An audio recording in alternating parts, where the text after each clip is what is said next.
सत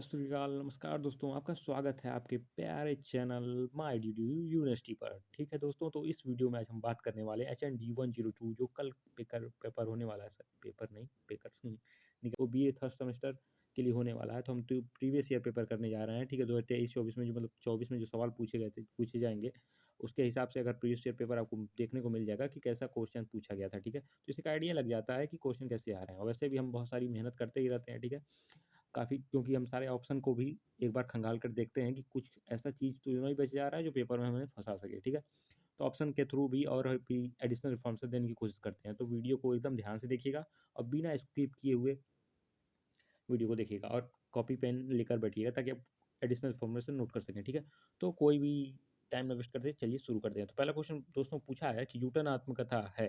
तो न्यूटन आत्मकथा किसकी है? तो ये आत्मकथा है ओम प्रकाश वाल्मीकि जी की। तो ऑप्शन सी इसका करेक्ट आंसर हो जाएगा। ठीक है दोस्तों, चलिए सेकंड क्वेश्चन की ओर चल रहे हैं फ्रेंड्स। तो पूछा है हिंदी की प्रथम एकांकी मानी जाती है।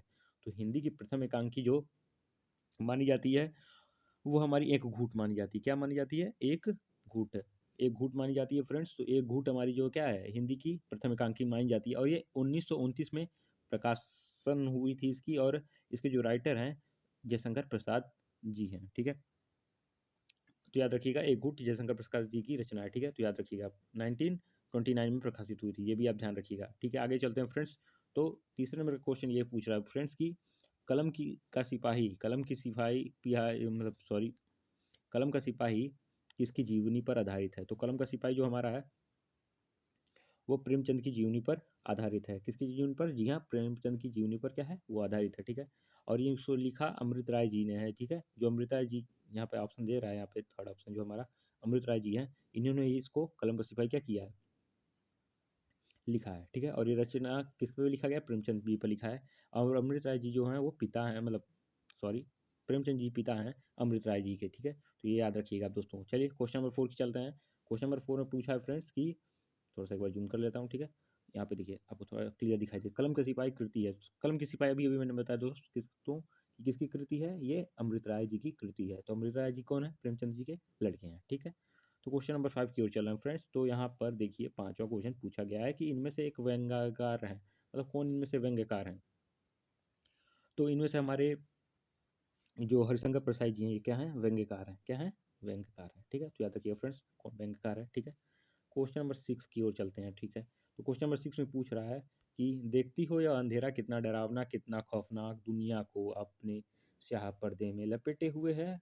गोया या हमारी ज़िंदगी है, इसमें कभी सुबह नहीं होगी, अगर होगी भी तो वह किसके वह सॉरी इसके काले काले समुद्र में डूब जाएगी। यह कथन किसकी एकांकी का है? ठीक है फ्रेंड्स, तो ये कथन जो हमारा है औरंगजेब की आखिरी रात से लिया गया है। ठीक है, इस एकांकी का क्या है, की लाइन है। ठीक है, कथन है। और इसको जो लिखा है इस औरंगजेब की आखिरी रात से, मतलब इसको जो लिखा है विजय तेंदुलकर जी ने लिखा है। तो ठीक है रेफरेंस याद रखिएगा, विजय तेंदुलकर जी ने इसको लिखा है औरंगजेब की आखिरी रात को। ठीक है, चलिए क्वेश्चन नंबर 7 क्यों चल रहे हैं फ्रेंड्स। तो क्वेश्चन नंबर 7 पूछ रहा है रोशन किसकी एकांकी का पात्र है? तो रोशन जो है हमारी लक्ष्मी का स्वागत की एकांकी का क्या है, पात्र है। ये आप याद रखिए फ्रेंड्स। चलिए क्वेश्चन नंबर 7 के बाद हम 8 पे चल रहे हैं दोस्तों। तो क्वेश्चन नंबर 8 पे पूछ रहा है, ठीक है मित्रों, ये पूछ रहा है कि ध्रुवसामनी नाटक में कुल कितने अंक हैं? तो ये आप सबको पता होगा फ्रेंड्स कि बहुत ही प्रचलित नाटक है। इसको ध्रुवसामनी, इसके कितने पात्र हैं, मतलब पात्र पूछ रहे हैं, इसमें कितने अंक हैं? 3 अंक हैं। ठीक है फ्रेंड्स, चलिए चलिए दोस्तों क्वेश्चन नंबर 9 की ओर चल रहे हैं। मैं केवल यही जानना चाहते हूँ कि पुरुषों ने स्त्रियों को पशु संपत्ति समझकर उन पर अत्याचार करने का जो अभ्यास बना लिया है, यह मेरे साथ नहीं चल सकता। यदि तुम मेरी रक्षा नहीं कर सकते तो मुझे बेच भी नहीं सकते। ठीक है, तो ये कथन जो है फ्रेंड्स ये पूछ रहा है कि ये किसका कथन है, मतलब किसका कथन है, हम समझ रहे हैं। ठीक है, मतलब किस कहानी या एकांकी या किसका कहाँ से लिया गया है। तो इसमें जो हमारा ऑप्शन देख रहे हैं, ठीक है, ध्रुव स्वामिनी, एक मतलब क्या दिख रहा है यहाँ पे आपको, एक चीज़ भी दिख रहा होगा कि ये हमेशा ये पुरुषों में स्त्रियों, ये पढ़कर आपको ये पता चला होगा कि स्त्री सम्मान की बात की गई है। तो स्त्री सम्मान से रिलेटेड जो हमारी कहानी है वो ध्रुव स्वामिनी है। ठीक है, जिसे जयशंकर प्रसाद जी ने लिखा है। ठीक है फ्रेंड्स, तो याद रखिएगा आप। चलिए आगे चलते हैं दोस्तों। फिर से यहाँ पे देखिए ध्रुव स्वामिनी नाटक किसकी रचना पर आधारित है? तो यहाँ पर रचना पर आधारित पूछ दी भी दिया गया है 10वें क्वेश्चन में। और किस रचना पर आधारित है? तो ये देवचंद गुप्त पर आधारित है। ठीक है, आगे चलते हैं फ्रेंड्स। क्वेश्चन नंबर 11 में देखिए, इनमें से कौन सा पात्र धूर्वाणी नाटक से संबंधित नहीं है? नहीं है पूछा है फ्रेंड्स, तो कहानी आप ध्यान से पढ़े होंगे तो आपको ये चीज़ पता होगी कि नहीं है पूछ रहा है, इसको थोड़ा आपको ध्यान में रखना है। तो इनमें से कौन सा धूर्वाणी स्वामी की नाटक पात्र नहीं है? इसमें जो हमारा पात्र अलका है वो उसका पात्र नहीं है। रामगुप्त, मिहिरदेव और शिखर स्वामी ये सब का पात्र हैं, लेकिन ये संबंधित अलका नहीं है इसमें। ठीक है, तो सी ऑप्शन कट हो जाएगा। चलिए क्वेश्चन नंबर 12 की ओर चला फ्रेंड्स। तो मैं पुरुष हूँ नहीं, मैं अपनी आंखों से अपना वैभव और अधिकार दूसरों को अन्याय से छीनते देख रहा हूँ, और मेरी वाग्दत्ता पत्नी मेरी ही अनुत्साह से मेरी नहीं रही। ठीक है, उक्त कथन ध्रुव स्वामी नाटक के किस पात्र द्वारा कहा गया है? ठीक है, अब ये नहीं पूछ रहा है कि ये किस मतलब नाटक या एकांकिक से लिया गया है, ये पूछ रहा है कि इसका को सब मतलब क्या है, पात्र है, किस कौन सा पात्र कह रहा है इसको, इस लाइन को। ठीक है, तो इस लाइन को हमारा जो चंद्रगुप्त जी हैं, मतलब चंद्रगुप्त जी हैं इसमें, ये इसको बात को कह रहे हैं। ठीक है, तो बी ऑप्शन करेक्ट हो जाएगा। चलिए क्वेश्चन फ्रेंड्स 13 पे चलते हैं। तो 213 में पूछ रहा है क्वेश्चन में कि इनमें से किस लेखक को यात्रा वृतांत के रूप में प्रसिद्धि मिली है? यात्रा वृतांत के रूप में प्रसिद्धि किसे मिली है? तो यात्रा वृतांत हमारे राहुल संकृत्यायन जी को सबको पता है कि यात्रा वृतांत ज़्यादा राहुल संकृत्यायन जी ने ही लिखा है। ठीक है, तो इनको ही क्या है में ज़्यादा प्रसिद्धि मिली है, मतलब यात्रा वृतांत ज़्यादा इन्होंने लिखा है। ठीक है, चलिए आगे चलते हैं फ्रेंड्स। तो क्वेश्चन नंबर 14 नंबर देख लेते हैं। हिंदी की पहली आत्मकथा है, तो हिंदी की पहली जो हमारी आत्मकथा है वो क्या है? तो हमारा 14 क्वेश्चन पूछा है हिंदी की पहली आत्मकथा। जी हाँ दोस्तों, तो आत्मकथा क्या है? अर्ध कथानक। अर्ध कथानक क्या है? हिंदी की पहली आत्मकथा है। ठीक है फ्रेंड्स, तो क्वेश्चन नंबर 15 की ओर चल रहे हैं फ्रेंड्स। तो देखिए क्वेश्चन दोस्तों कि मैंने वीडियो में आपको कोई भी परेशानी हो कि आपको यहाँ मतलब कोई भी डाउट लगता हो तो कमेंट में जरूर एक बार पिन कर दीजिएगा, मतलब कमेंट डाल दीजिएगा कि सर मुझको यहाँ पे ये दिक्कत लग रही है। ठीक है, लेकिन फिर भी मुझे लगता है कि कोई भी दिक्कत नहीं होने वाली है, क्योंकि हम बहुत ही डिटेल में, ठीक है, डिटेल में रिसर्च कर कर ही वीडियो को अपलोड करते हैं। तो फिर भी कहीं कहीं कोई छूट त्रुटि रह जाए तो उसके लिए क्षमा प्रार्थी है। ठीक है, और वीडियो को लाइक और सब्सक्राइब जरूर कर दिएगा, दोस्तों तक जरूर शेयर कर दिएगा, क्योंकि बहुत ही हम वैल्यूएबल कंटेंट डिटेल सॉल्यूशन के साथ प्रोवाइड करते हैं। ठीक है, तो हमारे चैनल पर लाइव के साथ आप जुड़े रहिए और दोस्तों को भी शेयर करते रहिएगा। ठीक है, तो फ्रेंड्स चलते हैं क्वेश्चन नंबर 16 की ओर। और वीडियो बनाने में जा काफ़ी मेहनत लगती है, तो ये आपको पता ही होगा। चलिए दोस्तों आगे चलते हैं। क्वेश्चन नंबर 16 में पूछ रहा है रिपोर्टाज किस भाषा का शब्द है? तो ये बहुत ही प्रसिद्ध क्वेश्चन है फ्रेंड्स की रिपोर्टाज पूछ रहा है। रिपोर्टाज बहुत जगह पूछा जाता है, ऐसा कॉमन एग्जाम में तो लगभग मिल ही जाता है।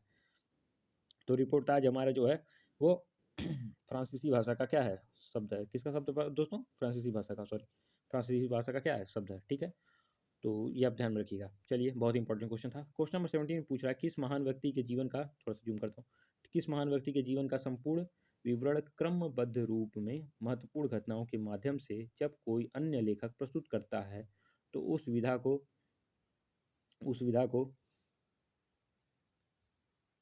क्या कहते हैं? ठीक है, उस विधा को क्या कहते हैं? ये पूछ रहा है उस विधा को क्या किया जाता है, मतलब कहा जाता है, तो इसको हम जीवनी कहते हैं। क्या कहते हैं? जीवनी। जीवनी किसे कहते हैं फ्रेंड्स की महत्वपूर्ण घटनाओं के माध्यम से जब कोई अन्य लेखक उसको क्या करता है? प्रस्तुत करता है संपूर्ण विवरण क्रमबद्ध रूप में। ठीक है, किसका? महान व्यक्ति के जीवन का। ठीक है, तो फ्रेंड्स याद रखिएगा आप।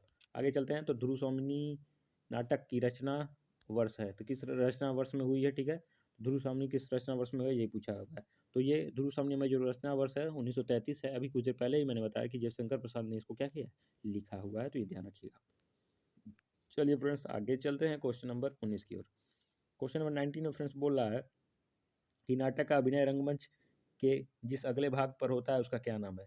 तो जिस अगले भाग पर होता है उसका नाम, यहाँ पे देखिए बहुत लोगों को कन्फ्यूजन होगा, यहाँ पे रंगशाला भी है और नेपथ्य है। ठीक है, तो सी और सॉरी रंगशाला मैं बोल रहा हूँ, यहाँ पे नेपथ्य है और रंगपीठ है। तो नेपथ्य और रंगपीठ में ऑप्शन में थोड़ा सा डाउट हो सकता है बहुत लोगों को, और ये क्वेश्चन डाउटफुल भी है। ठीक है, तो इसमें रंगपीठ और नेपथ्य में से ए ऑप्शन मुझको करेक्ट लग रहा था। ठीक है, नेपथ्य भी वैसे हो सकता था। नेपथ्य में क्या बोला जाता है कि, ठीक है, तो आप इसको एक बार रीचेक कर लीजिएगा। वैसे मेरे यहाँ पे सी ऑप्शन करेक्ट हो जाना चाहिए, सॉरी ए बोला था मैं, यहाँ पे सी निपत्य सी ऑप्शन करेक्ट होना चाहिए। ठीक है, आगे चलते हैं फ्रेंड्स क्वेश्चन नंबर 20 की ओर। इनमें से कौन सा रचनाकार एकांकीकार नहीं है? तो पूछ रहा है कौन सा एकांकार नहीं है। तो 20 नंबर क्वेश्चन में तो गिरिजा कुमार माथुर हमारे क्या है?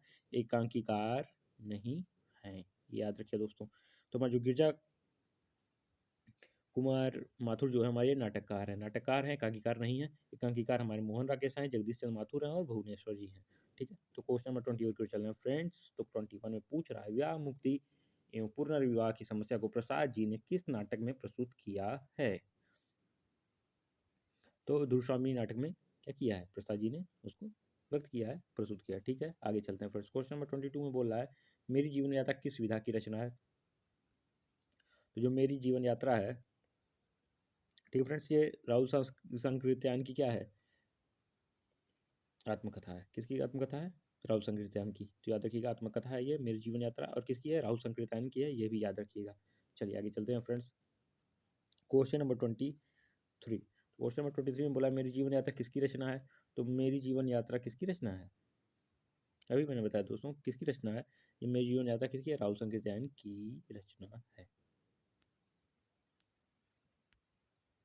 माधव और शेखर किस एकांकी के पात्र हैं? तो माधव और शेखर हमारे भोर के तारा के क्या है पात्र है? सॉरी, थोड़ा ही गया यहाँ पे, एक बार देखते हैं। ठीक है, तो भोर का तारा, भोर का तारा के क्या है? पात्र है। ठीक है, एकांकी के पात्र है।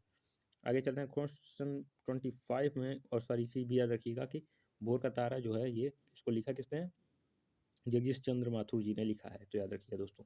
चलिए आगे चलते हैं। जयशंकर प्रसाद ने किस प्रकार के नाटकों की रचना की है? तो किस प्रकार के नाटकों की रचना की है? ऐतिहासिक नाटकों की क्या की है? रचना की है। ठीक है, ज़्यादातर मतलब ऐतिहासिक नाटकों की रचना जयशंकर प्रसाद जी ने की है। ठीक है, आते हैं कि चल रहे हैं 26 नंबर क्वेश्चन पे। तो इनमें से कौन सा तत्व नाटक के लिए अनिवार्य है? तो कौन सा तत्व नाटक के लिए अनिवार्य होता है, ये आपको पता ही होगा दोस्तों। ठीक है, अभिनेता, जी हाँ बिल्कुल, अभिनेता तो होता है, ये रंगमंच भी होता है, ये पात्र भी होता है, और उपरोक्त सभी यहाँ पे ऑप्शन दिया है, तो यही करेक्ट हो जाएगा। ऑप्शन डी इसका आंसर हो जाएगा। क्वेश्चन नंबर 27 की ओर चल रहे हैं दोस्तों। तो अगर आप यहाँ तक वीडियो को देख रहे हैं तो वीडियो को लाइक शेयर करना बिल्कुल ना भूलें, और दोस्तों तक जरूर शेयर करें, क्योंकि बहुत ही मेहनत लगती है डिटेल वीडियो बनाने में। ठीक है, ताकि कोई भी एक क्वेश्चन में मिसप्रिंट ना हो पाए। ठीक है, फिर भी कोई मिसप्रिंट हो जाती है तो मैंने पहले ही बताया, कमेंट करके आप जरूर बता दीजिएगा मुझे। ठीक है, और वैसे भी अपने कॉलेज का नाम भी पिन जरूर कर दीजिएगा। ठीक है फ्रेंड्स, और वीडियो कैसी लगी ये भी जरूर बताइएगा। चलिए क्वेश्चन नंबर 28 की ओर चलना, मतलब सॉरी 27 की ओर चलना है फ्रेंड्स। जो 27 में पूछ रहा है, मेरी इच्छा भारतीय इतिहास के अप्रकाशित अंश से उन प्रकांड घटनाओं का दिग्दर्शन कराने की है जिन्होंने हमारी वर्तमान स्थिति को बनाने का बहुत कुछ प्रयत्न किया है। यह कथन किसका है? तो ये कथन हमारा फ्रेंड्स राम कुमार वर्मा जी का है। ये कथन याद रखिएगा फ्रेंड्स, बी ऑप्शन का करेक्ट है उसमें। ठीक है दोस्तों, तो चलिए आगे चलते हैं क्वेश्चन नंबर 28 की ओर। तो फ्रेंड्स यहाँ पे मैंने बता ही दिया। ठीक है, मेरा परिवार किस विधा की रचना है? तो मेरा परिवार जो है हमारी रेखांचित है। क्या है ये? रेखांचित है, याद रखिए दोस्तों, रेखाचित्र। ठीक है, आगे चलते हैं क्वेश्चन नंबर 29 की ओर। ऋण जल धनजल किसकी रचना है? ऋण धन धनजल किसकी रचना है? तो हमारी जो रचना है ये फणींद्रनाथ फणीश्वरनाथ रेणु जी की है। ठीक है, फणीश्वरनाथ रेणु जी की है। तो याद रखिए फ्रेंड्स की फणीश्वरनाथ रेणु जी ने ऋण जल धन जल रचना की है। ठीक है, क्वेश्चन नंबर 30 की ओर। निराला की साहित्य साधना भाग 1 किस विधा की रचना है? तो निराला जी की साहित्य साधना किस विधा की रचना है? तो क्या है हमारी? ये हमारी जीवनी है, ये जीवनी है। ठीक है, साहित्य साधना। ठीक है, ये जीवनी है, और ये इसको रामविलास शर्मा द्वारा लिखा गया है। रामविलास शर्मा जी, याद रखिएगा, रामविलास शर्मा जी ने इसको लिखा है, रामविलास शर्मा। ठीक है, क्या लिखा है? निराला की साहित्य साधना भाग 1। ठीक है, आगे चलते हैं दोस्तों। दोस्तों आगे चलते हैं 31 क्वेश्चन में पूछ रहा है, इनमें से किस रचना में पशु पक्षियों का उल्लेख हुआ है? तो ऋण जल धन जल जो हमारी है, ये पशु पक्षियों के बारे में ही ज़्यादा रिलेटेड है, तो इसलिए इसका जिक्र इसमें हुआ हुआ है। ठीक है, 31 में सी आंसर हो जाएगा। ठीक है, क्वेश्चन नंबर 32। सकराज किस नाटक का पात्र है? तो सकराज हमारा ध्रुव स्वामी नाटक का क्या है? पात्र है। ठीक है, अभी कुछ देर पहले भी पूछा था कि कौन सा पात्र नहीं है। ठीक है, तो उसमें इसको शायद क्वेश्चन ये मैच कर रहा था। ठीक है, जो आपको याद रखिएगा। आगे चलते हैं फ्रेंड्स। एक चीज़ और देख लीजिए यहाँ पे, अभी पीछे में मैं बताया, ताकि मैं फिर से दोहरा रहा हूँ कि यहाँ पे ध्रुव स्वामी पूछा था। तो ध्रुव स्वामी क्या है? जयशंकर प्रसाद की रचना है, और कब लिखी गई थी? 1933 में लिखी गई थी। तो याद रखिएगा थोड़ा सा। ठीक है, 33 में शायद मैंने बताया था। ठीक है, ओके ओके। आगे चलते हैं। अंजो दीदी किसके नाटक है? किसका नाटक? अंजो दीदी। ठीक है, तो अंजो दीदी हमारी जो है उपेंद्र नाथ अस्क जी का क्या है? ये नाटक है रघुनाथ जी का, ठीक है। ये ऑप्शन कट हो जाएगा। ऑप्शन नंबर मतलब सॉरी क्वेश्चन नंबर 34 पे चल रहा है फ्रेंड्स। तो 34 नंबर क्वेश्चन पूछ रहा है आवारा मसीहा किसकी रचना है। तो ये बहुत ही प्रसिद्ध रचना है आवारा मसीहा, ठीक है। और इसकी रचनाकार इसके कौन है, विष्णु प्रभाकर जी हैं। किसके रचनाकार कौन है, विष्णु प्रभाकर जी इसके क्या है, रचनाकार हैं, ठीक है। और ये किसकी मतलब किसके ऊपर इसको लिखा गया है, तो आवारा मसीहा किसके ऊपर लिखा गया है, तो आवारा मसीहा हमारी शरतचंद्र चट्टोपाध्याय जी के क्या है लिखा गया है, जीवनी है। ये शरतचंद्र चट्टोपाध्याय जी का मतलब इनकी जो फर्स्ट ऑप्शन है इनकी क्या है, ये जीवनी है, याद रखिए फ्रेंड्स। इसको लिखा तो विष्णु प्रभाकर जी के ने है, लेकिन जीवनी किसकी है, ये शरतचंद्र चट्टोपाध्याय जी के ऊपर ये इसको लिखा गया है, मतलब इनकी जीवन के बारे में इसमें बताया गया है आवारा मसीहा में, ठीक है।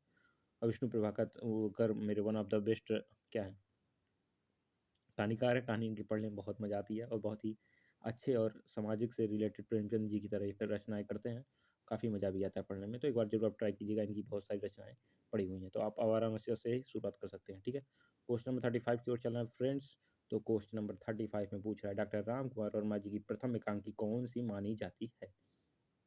तो इनकी कौन सी एकांकी मानी जाती है, तो बादल की मृत्यु। बादल की मृत्यु क्या की मानी जाती है, प्रथम एकांकी मानी जाती है। थोड़ा सा नीचे करता है, ठीक है। बादल की मृत्यु, याद रखिए फ्रेंड्स, बादल की मृत्यु ऑप्शन नंबर बी, ठीक है। राम कुमार वर्मा जी की प्रथम एकांकी है ये, ठीक है। और इस प्रकाशित कब हुई थी, तो ये प्रकाशित हुई है 1930 में। कितने में, 1930 में, याद रखिए फ्रेंड्स, 1930 में प्रकाशित हुई है। चलिए क्वेश्चन नंबर 36 की ओर चल रहे हैं फ्रेंड्स। तो सब ऑप्शन आप मैं जो एडिशनल फॉर्मेट बता रहा हूँ उसको नोट करते चलिएगा, ताकि आपको एक बार जब पेपर देने जाए तो आप थोड़ा सा उसको रिवाइज मार सकें, ठीक है। कोई बात नहीं दोस्तों, अब आगे चल रहे हैं। आराम से वीडियो को रोक कर भी आप लिख सकते हैं, कोई बात नहीं है उसमें, ठीक है। और वीडियो थोड़ी मुझे फास्ट लग रही हो तो उसको स्लो करके भी वीडियो को आप देख भी सकते हैं, स्लो स्पीड करके देख सकते हैं, ताकि मेरी आवाज़ अगर आपको फास्ट लग रही हो तो आपके लेवल में आ जाए, ठीक है।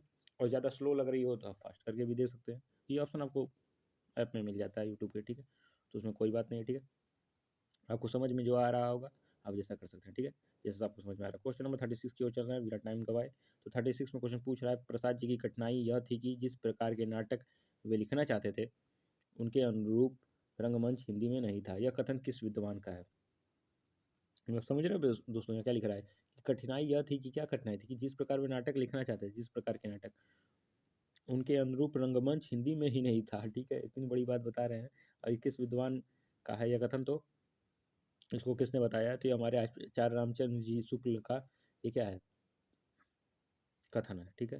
तो आपको पता है ये बहुत ही फेमस है, इनका भी नाम याद ही रहना चाहिए आपको, ठीक है फ्रेंड्स। तो इनकी भी रचनाएं बहुत शानदार हैं, इनको भी आप पढ़ सकते हैं, बहुत ही प्रसिद्ध है, ठीक है। आगे चलते हैं।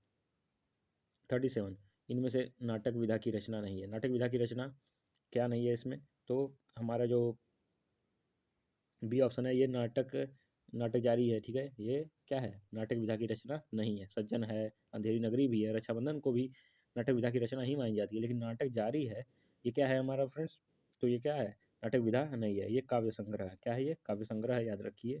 बता रहे हैं फिर से एडिशनल फॉर्मेशन की काव्य संग्रह, याद रखिए फ्रेंड्स। पेपर में आपको जाने मतलब रिवाइज करके जाने में आसानी हो जाएगी, ठीक है। आगे चलते हैं फ्रेंड्स क्वेश्चन नंबर 38 की ओर। और फ्रेंड्स एक चीज़ और भी बताना चाहूँगा कि आपको अगर मतलब पीडीएफ से रिलेटेड कुछ चीज़ अवेलेबल करानी हो या आपको चाहिए तो कमेंट में ज़रूर बताइएगा कि आपको मतलब पीडीएफ प्रोवाइड कराया जाए या ना कराया जाए, ठीक है। इसका भी आप कमेंट में आंसर बताइए मुझे, ठीक है, कमेंट करके।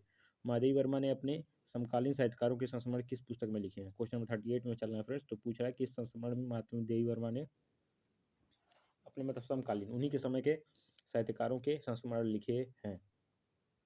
तो किस में लिखे हैं, तो ये हमारी जो है पथ के साथी में इसको लिखा है। पथ के साथी ऐसे आपको नॉर्मल याद भी हो जाएगा कि हमारे साथ के हैं, तो पथ के साथी में इन्होंने अपने समकालीन साहित्यकारों के संस्मरण लिखे हुए हैं इस पुस्तक में, ठीक है।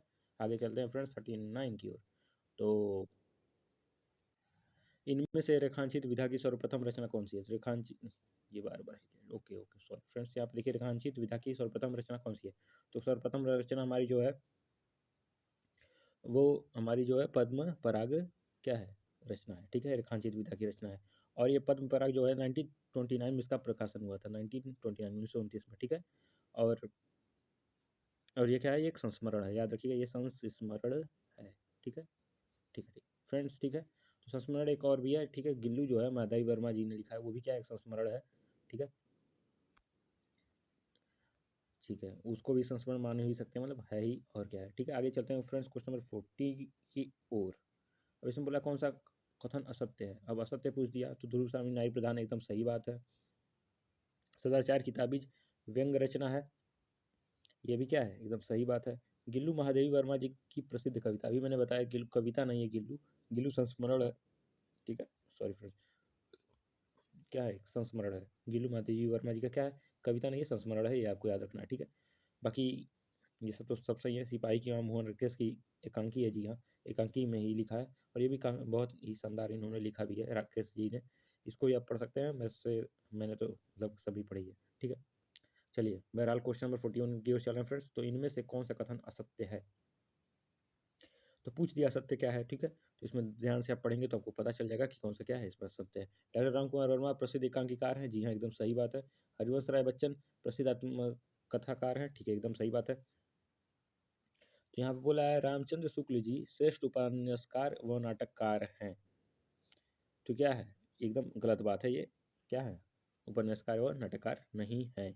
अमृता राय प्रसिद्ध उपन्यासकार और कथा सम्राट के सुपुत्र हैं, एकदम सही बात है। ठीक है, तो ये सी ऑप्शन का करेक्ट ऑप्शन हो जाएगा। ठीक है, 42 की ओर चल रहे हैं फ्रेंड्स। तो इनमें से कौन सा कथन असत्य है, फिर से असत्य सत्य पूछ रहा है। यहाँ पे ध्यान देखिए, असत्य सत्य में गड़बड़ हो जाता है बहुत लोगों का, तो एकदम ध्यान से क्वेश्चन को पढ़िएगा, कहाँ सत्य लिखा है, कहाँ असत्य लिखा है।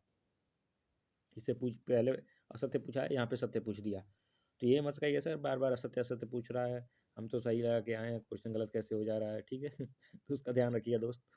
ठीक है, तो फ्रेंड्स यहाँ पे क्वेश्चन पूछा था मतलब सत्य है पूछा है, तो इसमें से सत्य हमारा 42 में जो निबंध गद्य की लघु विद्या, एकदम सही बात बोल रहा है।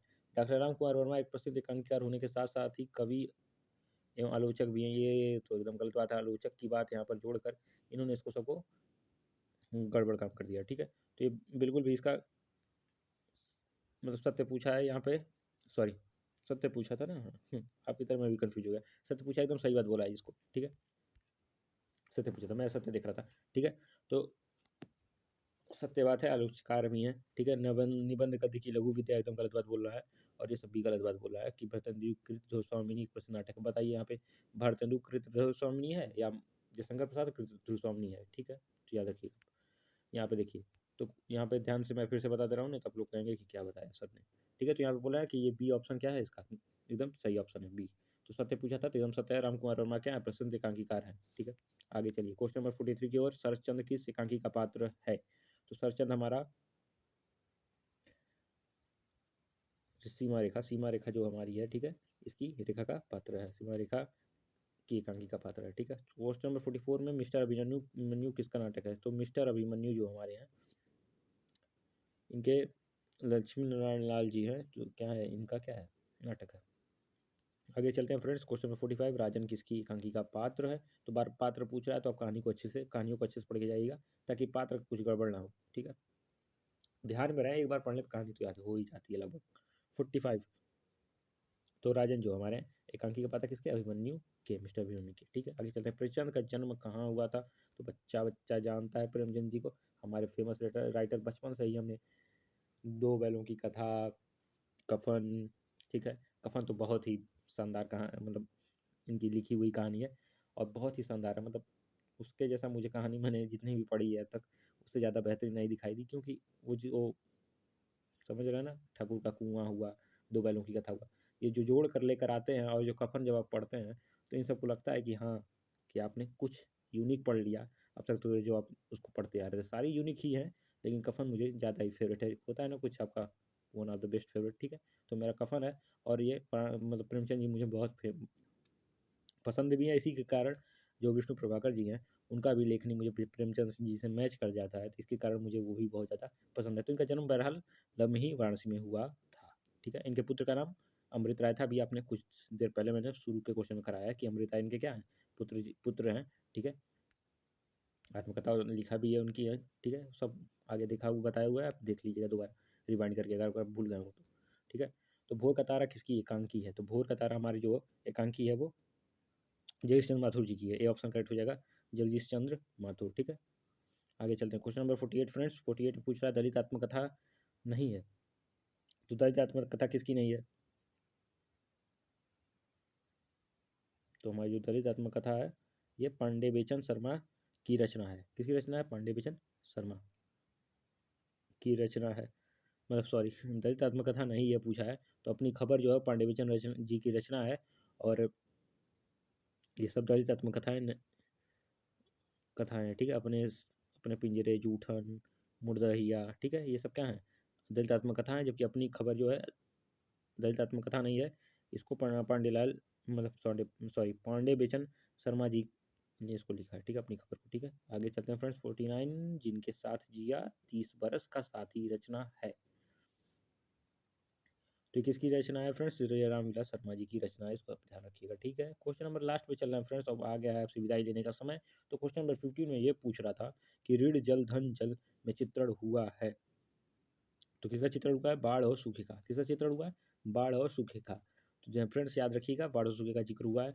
तो वो ये रहे आपके 50 क्वेश्चन जो हमने कराए, ठीक है। तो दोस्तों याद रखिएगा, कुछ भी थोड़ा सा भी दिक्कत होगा तो आप मुझे कमेंट करके जरूर पूछ सकते हैं कि क्या है, क्या गलत हुआ है, क्या सही हुआ है, ठीक है। मतलब कितने क्वेश्चन आपको लगता है कि आपने अपने मन से कितने लगाए, कितने सही हुए आपके, कौन से क्वेश्चन पे डाउट हुआ, कौन सा क्वेश्चन सही आपको गलत लग रहा था। मैंने तो डिटेल एनालिसिस करके वीडियो बनाया है। वैसे तो आपको कहीं भी थोड़ा कुछ ऊंच नीचा लग जाए तो थोड़ा सा ध्यान रखिएगा, ठीक है।